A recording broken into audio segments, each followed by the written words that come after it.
नमस्कार. जे एका रोगाचं नाव ऐकलं तरी आपल्या मनात भीतीदायक वातावरण निर्माण होते. हो, मी त्याच कोरोनाविषयीच बोलते. माझे नाव आर्या विक्रम हुंडपारके. मी आज आपल्यासमोर विषय मांडते कोरोनाबद्दलचा माझा अनुभव. काय सांगू कोरोनाबद्दलचा अनुभव माझा. हिसकावून घेतली त्याने शाळेतील खेळण्याची मजा. घरी बसून राहायची दिली आम्हा सजा. कोरोना हा रोग पहिल्यांदाच ऐकला असेल ना. कोरोना म्हणजे काय तर कोरोना म्हणजे एक अदृश्य विषाणू ज्याने पूर्ण आपल्या जगण्याची घडी विस्कटून टाकली.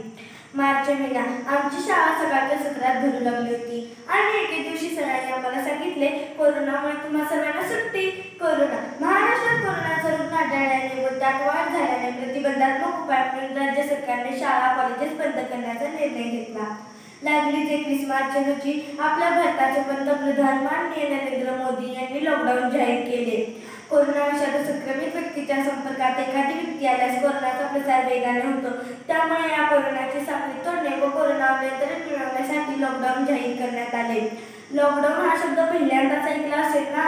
लॉकडाऊन म्हणजे काय तर लॉकडाऊन म्हणजे कोणाच्याही संपर्कात न येणे. कोरोनामुळे मनात भीती निर्माण झाली होती. त्यात दररोजच्या टीव्हीवरच्या बातम्या ऐकून पाहून तर मी खूपच भयभीत झाले होते. चीनमधील वुहान येथे जन्मलेला हा विषाणू, या विषाणूने साऱ्या जगात आपले जाळे पसरले होते. पण मला भीती वाटत होती की हा विषाणू माझ्या घरावर व माझ्या गावात तरी आपले जाळे पसरणार नाही ना. पण असा एक दिवस आला की माझ्या गावात कोरोनाचा प्रथम रुग्ण सापडला. तेव्हा मी खूपच भयभीत झाले. त्याच्या संपर्कात आल्यामुळे त्याच्या घरातील 2 व्यक्तींना सुद्धा कोरोना झाला. त्यामुळे गावात सुरक्षा व्यवस्था खूपच कडक झाली. प्रत्येक घरोघरी मास्कचे वाटप करण्यात आले. गावात सगळीकडे सॅनिटायझरची फवारणी करण्यात आली. स्वच्छता व सुरक्षा याविषयी लोकांना जागृती करण्याचे काम आमच्या गावातील अंगणवाडी सेविका, शिक्षक, आशा वर्कर यांनी केले. नाण्याला जसे 2 बाजू असतात तसे जगात घडलेल्या प्रत्येक गोष्टीला 2 बाजू असतात.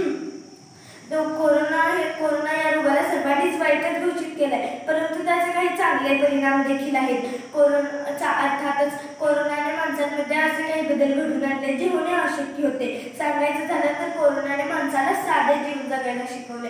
जो माणूस चैनखोत जीवन जगायचा त्याला साध्या जीवनाची ओळख कोरोनाने करून दिली. केवळ मानसिकदृष्ट्याच नव्हे तर कोरोनाने नैसर्गिकदृष्ट्या व वैज्ञानिकदृष्ट्या देखील काही बदल घडून आणले आहेत. सांगायचं झालं तर कोरोना या रोगामुळे जगात सर्वत्र संचारबंदी घोषित केली. त्यामुळे लोकांकडून होणारा वाहनांचा अतिवापर कमी झाला. त्यामुळे परिणामी वाढत चाललेले हवेचे प्रदूषण कमी होण्यास मदत झाली. तसेच विरळ होणारा ओझोन वायूचा थर देखील आटोक्यात आला. लोकांचे शहराबद्दलचे आकर्षण कमी झाले कारण लॉकडाऊनच्या कारणाने शहरातील कंपन्या, कारखाने बंद होते.